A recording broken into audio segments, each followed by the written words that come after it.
Welcome to the Honor the Gift podcast. I am your host, Art McCracken. I specialize in transformational leadership and high-performance coaching. I've worked with hundreds of companies and thousands of individuals along the way, helping them achieve greater outcomes in all aspects of their life. I'm a speaker and writer, but at the end of the day, none of that holds a candle to being a husband, father, and friend.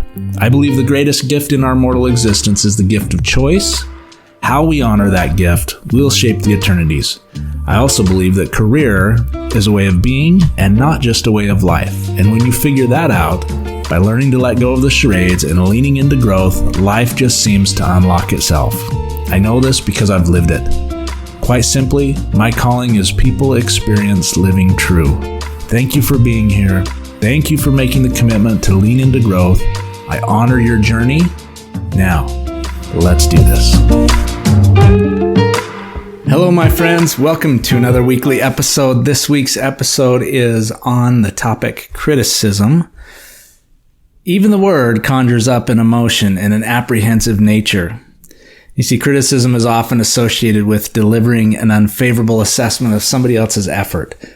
When the table is turned and we are the receiver of criticism, it can really elicit a reactive response and trick us into some reinforcement habits. This journey we call life, it's full of opportunity for growth, as we know, but sometimes these moments of growth, however, are not as apparent as we would hope, and more often they're clouded by our own ego or simply confirmational bias that clouds our ability to see an opportunity for change. On giving criticism, there are times we might be called upon to deliver a grounded assessment of somebody else's behavior or a way of being that might be showing up counter to what's expected or intended.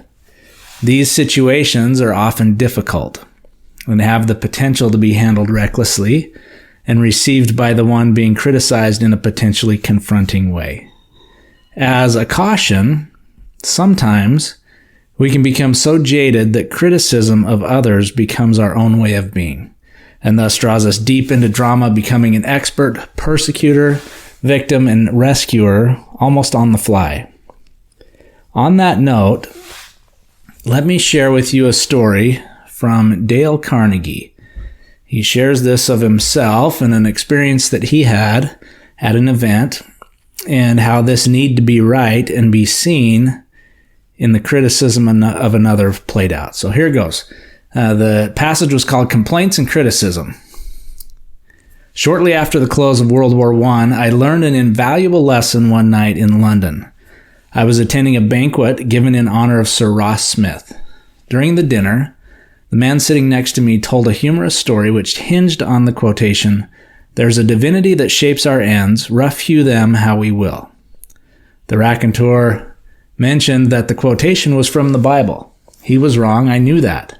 I knew it positively. There couldn't be the slightest doubt about it, and so, to get a feeling of importance and display my superiority, I appointed myself as an unsolicited and unwelcomed committee of one to correct him.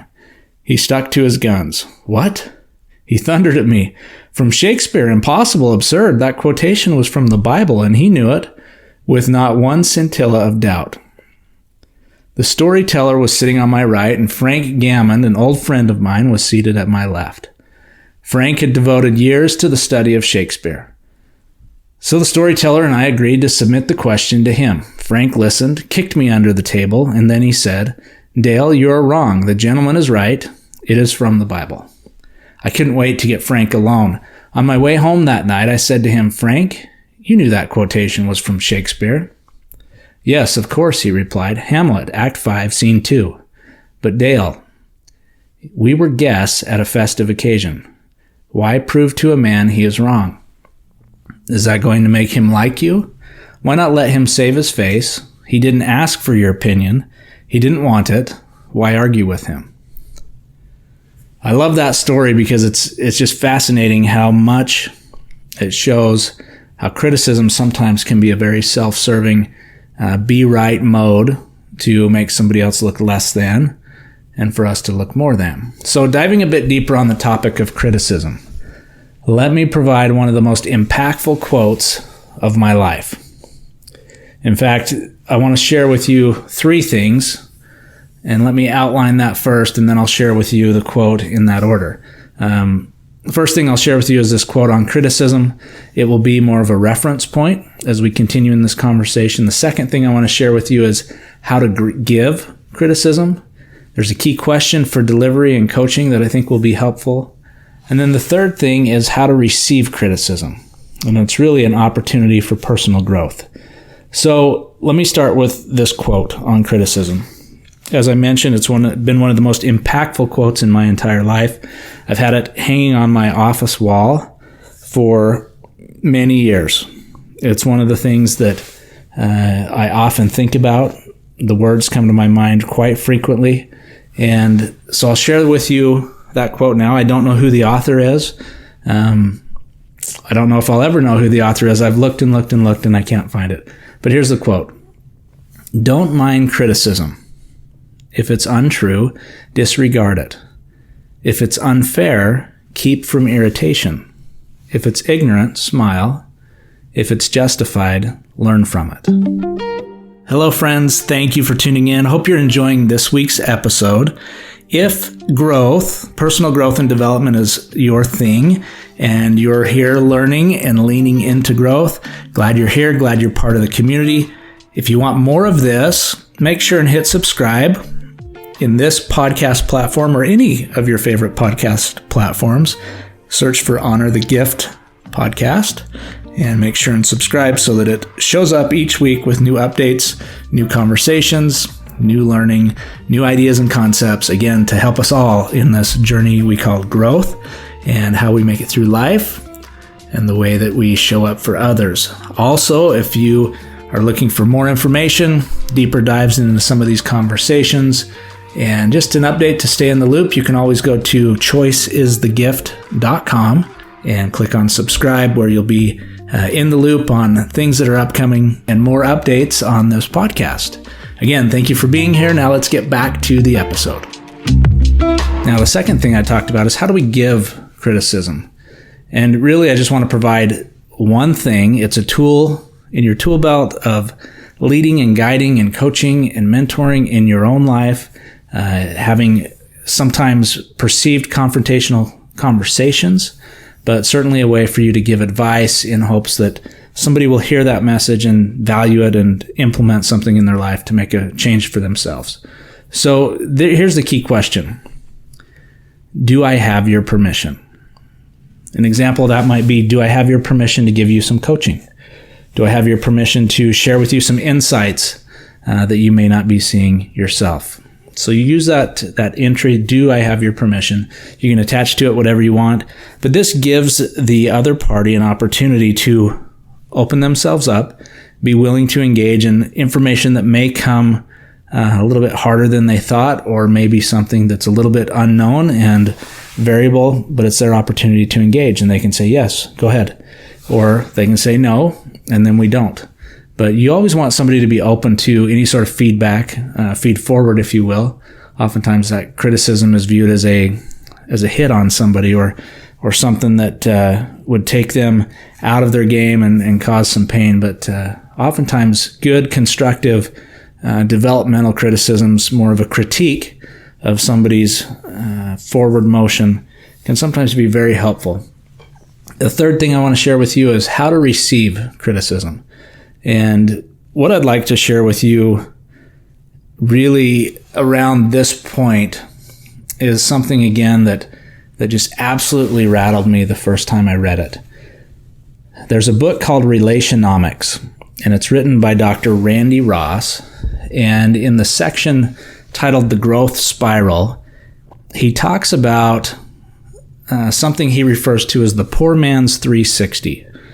And it's really a single question that can provide a wealth of developmental feedback. In fact, I'll share with you just a real quick passage from his book on this specific question. He said, I'm not sure of its origin and I do not claim it as my own, but it's one I use frequently with significant people in my relational realm. To set it up, choose those who are closest to you and give them carte blanche to be completely candid. In fact, tell them you want them to offer you the last 10%, the difficult feedback that most are afraid to express. You see, the first 50 to 70% of the feedback is typically positive, and it contains a lot of fluff. The next 20 to 40% is usually thought-provoking insight that challenges us to grow. But the last 10% of feedback is the hard stuff, the stuff that exposes the ugly and unsightly cracks in our character. It's what we don't want to hear but desperately need to hear. It's the raw, real conversation that has to take place in order to move toward relational maturity. So give them the freedom to go there with you, then ask them the following question. Here's the key question. I hope that you'll write this down, go back, rewind this podcast, and certainly find this question. It's a powerful question and something that can certainly provide major insight as you're working to grow. So here's the question, simply this. What's it like for you to be on the other side of me? So I challenge you to sit with this last example for a bit. Being the receiver of less than favorable news or observation can really mess with your head. Sometimes these criticisms come during times when we're fully in a belief that we are at our best, that we're doing everything we can, and that we're on our game. Remember that it's never easy for someone who cares deeply for you and your success to give you the tough stuff. How can we become a glad receiver of key detail to help us become better? Are we capable of releasing our own self-interest and attached ego by continuing to shed the shell, protecting us from new growth? Who do you need to hear these things from? A colleague, trusted mentor, spouse, one of your children? Will you run from or intentionally lean into this opportunity?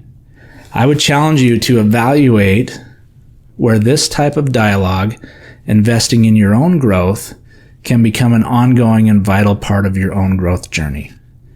In closing, in fact, even before I close, I want to promise you something. I can promise you from firsthand experience that this is difficult, but when received in humility and from a place of love and respect for the one giving you their best in an earnest effort to help you see, feel, and hear the bell toll, it has the power to transform your relationship and partnership with those people in your life who matter the most. So in closing, I'd like to share the quote that I shared a few moments ago, again for you to settle in on and think about and apply it in your life. It goes like this: don't mind criticism. If it's untrue, disregard it. If it's unfair, keep from irritation.